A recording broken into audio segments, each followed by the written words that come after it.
La idea de que la Tierra puede estar en movimiento sugiere una gran paradoja, y es cómo puede ser posible que la Tierra esté en movimiento de rotación y de traslación y que ese movimiento no genere efectos catastróficos, devastadores, que todo el mundo podría estar apreciando, sino que toda la apariencia y toda la intuición nos dice que la Tierra está en reposo. Con el fin de resolver esta situación tan aparentemente paradójica, entonces se plantea la propuesta galileana de que la Tierra está en movimiento, pero que por principio su movimiento no se siente. La idea de que el movimiento no se siente es la idea del movimiento inercial sobre la cual se va a construir toda la física clásica, toda la física newtoniana. Siguiendo esta concepción del movimiento, radicalmente diferente de la concepción previa, según la cual el movimiento era el efecto producido por una fuerza, para pasar a la idea de que el movimiento es simplemente un estado que permanece en tanto factores externos al sistema no lo afecten, se llama la relatividad galileana y en manos de Newton va a dar lugar, gracias a su extraordinaria intuición matemática, a una ley de gravitación universal expresada en unos términos matemáticos que van a tener la posibilidad no solo de explicar, de dar cuenta de todo lo que ya se conoce sobre la astronomía, sino de dar cuenta de una gran cantidad de nuevos fenómenos que ni siquiera habían sido observados. La potencia extraordinaria de la capacidad explicativa y predictiva de la teoría newtoniana de la gravitación va a marcar una senda en el desarrollo futuro de la física y de la ciencia. Si bien la observación directa y la intuición nos dicen que la Tierra está en reposo, hay buenas razones para creer que la Tierra rota sobre su eje y que gira alrededor del Sol. La falta de evidencias del movimiento era la mayor objeción que se presentaba a la propuesta de modelos heliocéntricos como la que había formulado Copérnico. Sin embargo, convencido de la validez de este modelo por una serie de razonamientos y de observaciones directas que se habían hecho, Galileo afirma que si el movimiento no se siente es porque por principio el movimiento no se siente. En realidad, lo único que se siente son los cambios de estado de movimiento. Galileo ha elaborado una visión del movimiento en la cual se puede plantear como principio fundamental que un sistema sobre el cual no hay acciones externas, en un lenguaje más preciso diríamos un sistema sobre el cual todas las fuerzas están completamente balanceadas, conserva su estado de movimiento. Con el fin de ilustrar esta percepción, Galileo elabora toda una descripción de lo que sería la observación de una serie de fenómenos en el interior del camarote de un barco que está completamente cerrado, sus ventanas están cerradas, y el barco puede estar atado al muelle o puede estar deslizándose suavemente río abajo. La descripción que da Galileo del comportamiento de los fenómenos dentro del camarote cuando el barco está atado al muelle es exactamente la misma que la que se puede dar cuando el barco se desliza suavemente por el muelle. Es decir, se sirve una copa de vino desde una jarra y el chorro de vino cae perpendicularmente, se observa el volar de una mosca, se observan caer objetos y no hay absolutamente ningún hecho que evidencie que el barco está detenido o que el barco está en movimiento.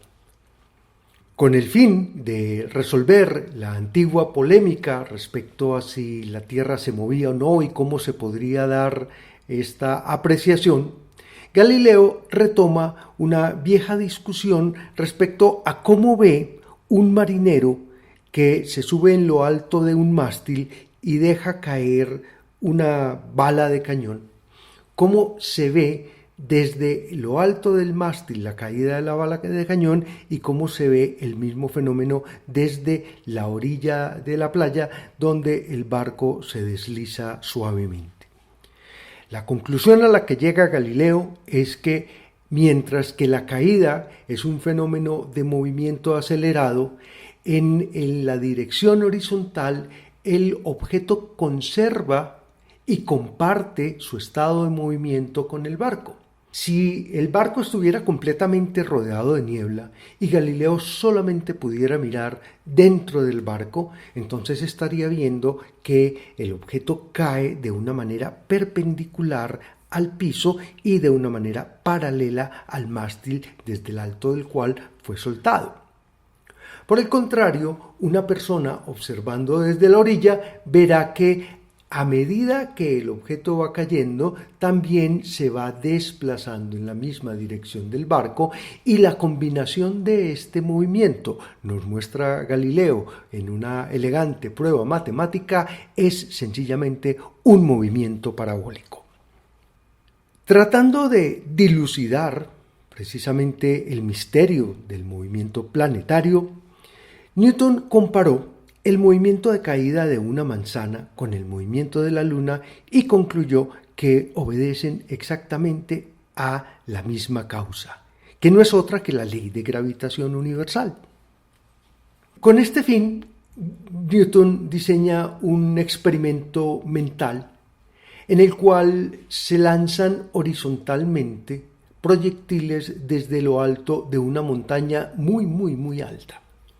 ¿Qué es lo que se puede apreciar? Lo que se puede apreciar es que el alcance del proyectil lanzado horizontalmente depende de la velocidad inicial, es decir, de la fuerza que se aplicó sobre el proyectil para lanzarlo. Entonces, se puede observar de una manera paulatina que en tanto que la fuerza y la velocidad inicial aumenten, el alcance del proyectil va siendo cada vez más y más largo.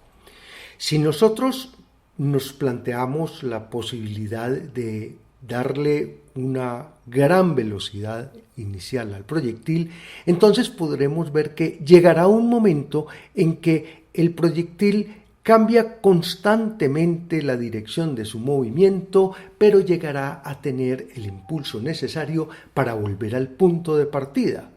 puesto que al llegar al punto de partida conservará la velocidad horizontal con la que fue disparado, el proyectil se podrá seguir moviendo de una manera indefinida. De esta manera, por ejemplo, puede plantear Newton que el movimiento de los satélites no es más que un movimiento horizontal permanentemente desviado de su trayectoria por la fuerza de atracción gravitacional. Continuando con el experimento mental de lanzar cuerpos desde lo alto de una montaña, entonces veremos que luego de alcanzar esta velocidad crítica que nos permite tener una trayectoria perfectamente circular alrededor de la Tierra, se puede empezar a lanzar el proyectil con una velocidad cada vez mayor. Ahora la trayectoria ya no va a ser una trayectoria circular, sino que va a ser una trayectoria elíptica.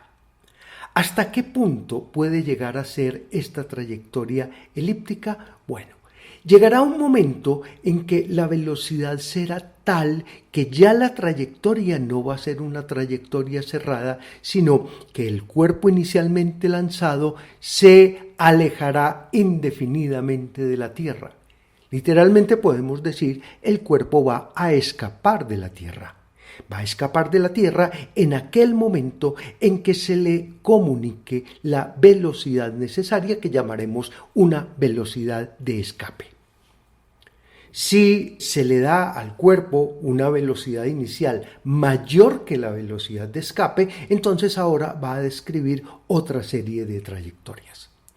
Cuando el cuerpo adquiere la velocidad de escape, se puede demostrar que la trayectoria de su movimiento es de nuevo una trayectoria parabólica. encima de la velocidad de escape, el cuerpo va a describir otro tipo de trayectorias que serán hiperbólicas.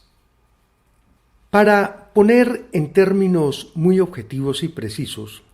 todas sus consideraciones sobre el movimiento de los cuerpos bajo la acción de fuerzas centrales, como es el caso de la fuerza de gravedad, Newton expresó sus famosas 3 leyes de movimiento. Pero estas 3 leyes de movimiento tienen una aplicación muy directa y muy concreta, y es que permiten escribir ecuaciones de movimiento. Ecuaciones de esta forma: F igual a delta P sobre delta T. Cuando uno esta expresión la analiza bajo el parámetro de que en la interacción o bajo la fuerza aplicada, la masa del cuerpo que experimenta la fuerza permanece constante, entonces podemos escribir esta ecuación como F igual a masa por aceleración o F igual a masa por la segunda derivada de R con respecto a T2. Sin preocuparnos mucho de los detalles del cálculo infinitesimal que se necesitan para resolver esta ecuación, podemos decir que sencillamente esta es una ecuación en la que a la izquierda está una determinada ley de fuerzas y a la derecha hay una expresión cuya solución es el término R. R es la llamada trayectoria del cuerpo. La solución de esta ecuación es la trayectoria del movimiento, y Newton demostró que si la ley de fuerza es la fuerza de atracción gravitacional, entonces esta fuerza tiene esta forma: es el producto de las masas de los cuerpos que interactúan dividido por el cuadrado de la distancia que los separa. Al resolver esta ecuación, suponiendo solamente 2 cuerpos, uno de los cuales es muchísimo más pesado que el otro, como en el caso del Sol y la Tierra, entonces se encuentra que la solución más general posible es una trayectoria cónica. Esto es de mayor importancia. Ya habíamos visto que las trayectorias cónicas son el resultado de intersectar un cono con un plano. Dependiendo del ángulo entre el plano y el eje del cono, entonces se puede tener una de las 4 cónicas que resultan ser las soluciones de las ecuaciones de movimiento de gravitación universal. Es decir, la circunferencia, habíamos visto que se daba de una única manera para una única velocidad inicial. La parábola, que también se da para una única configuración y una única velocidad, y entre ellas una familia infinita de curvas que son por una parte las elipses y por otra parte las hipérbolas.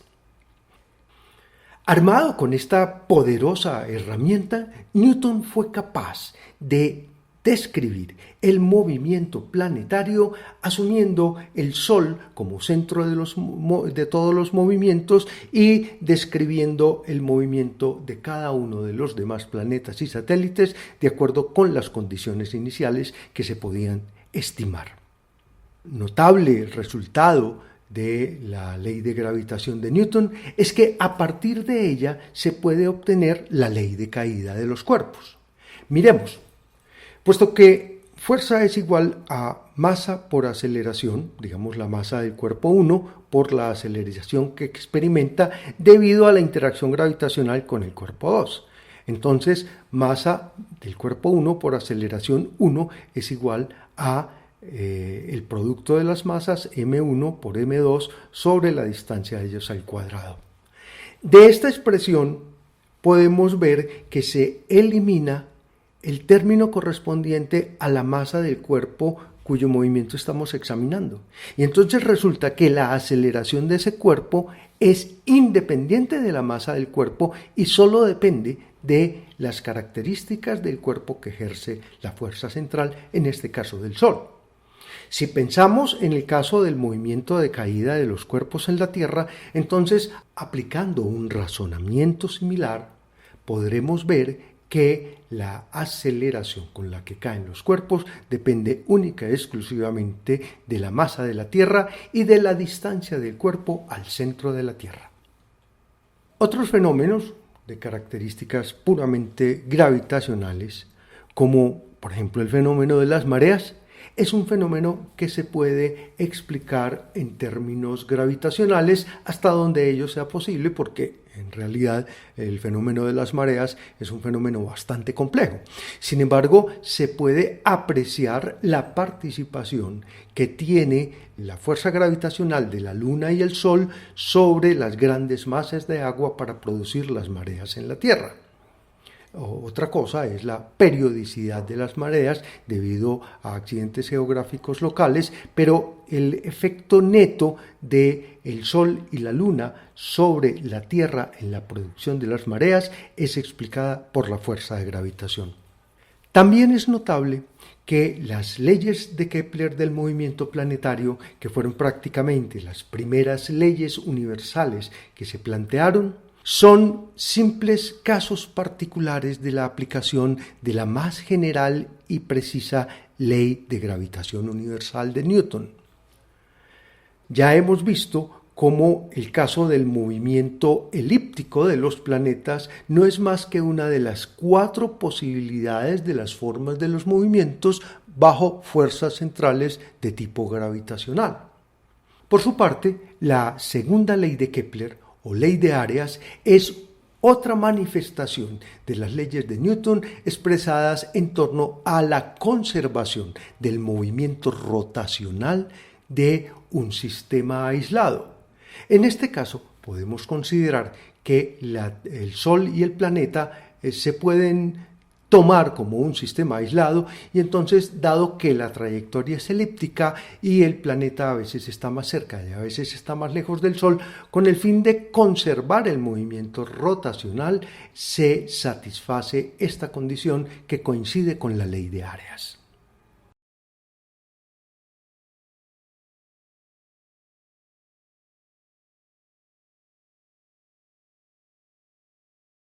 Por último, la famosa ley armónica se demuestra que es simplemente un caso particular de la periodicidad del movimiento cerrado bajo una fuerza central cuando uno de los cuerpos es mucho más masivo que el otro, como sucede en prácticamente todos los casos del movimiento astronómico. Otras demostraciones, tanto o más impresionantes, de la validez y de la potencia de la teoría de gravitación universal es la observación de planetas que antes nunca se habían percibido y que se descubren por las perturbaciones que causan en planetas que ya habían sido observados. Por ejemplo, el planeta Urano había sido descubierto por William Herschel gracias a la observación telescópica mediante el telescopio más potente que se había construido en su época. La observación detallada del planeta Urano mostró una serie de irregularidades que hicieron pensar en la existencia de un planeta más allá de la órbita de Urano. Algunos notables astrónomos y físicos de la época se dedicaron a tratar de calcular las características de este nuevo planeta, y efectivamente el astrónomo francés Le Verrier fue capaz de predecir las características y la posición aproximada de este planeta, el cual fue descubierto por el astrónomo alemán Gale. Esto fue una singular verificación de la potencia de la teoría newtoniana. Para redondear este tema, podemos decir que una nueva y muy poderosa verificación de la validez de la teoría newtoniana de la gravitación es el éxito de la exploración espacial, que nos ha permitido enviar satélites hasta nuestra vecina Luna y hasta el más remoto de todos los cuerpos de nuestro sistema solar, el planeta enano Plutón. La posibilidad de verificar con alto grado de precisión los fenómenos predichos por la teoría newtoniana de la gravitación, tales como los efectos de las mareas, el achatamiento de la Tierra o el descubrimiento de nuevos planetas, brindaron una extraordinaria confianza a la teoría que de esta manera se había desarrollado. Como habíamos dicho al principio, esta eficacia, esta potencia de la teoría matemática de la física marca una senda que la física va a seguir ya no solamente en lo referente a la astronomía y a la gravitación, sino en muchas otras sendas, en muchas otras áreas del conocimiento, en muchas otras áreas de interés que se van a ir integrando al cuerpo fundamental de la física y de las que nos ocuparemos en clases posteriores.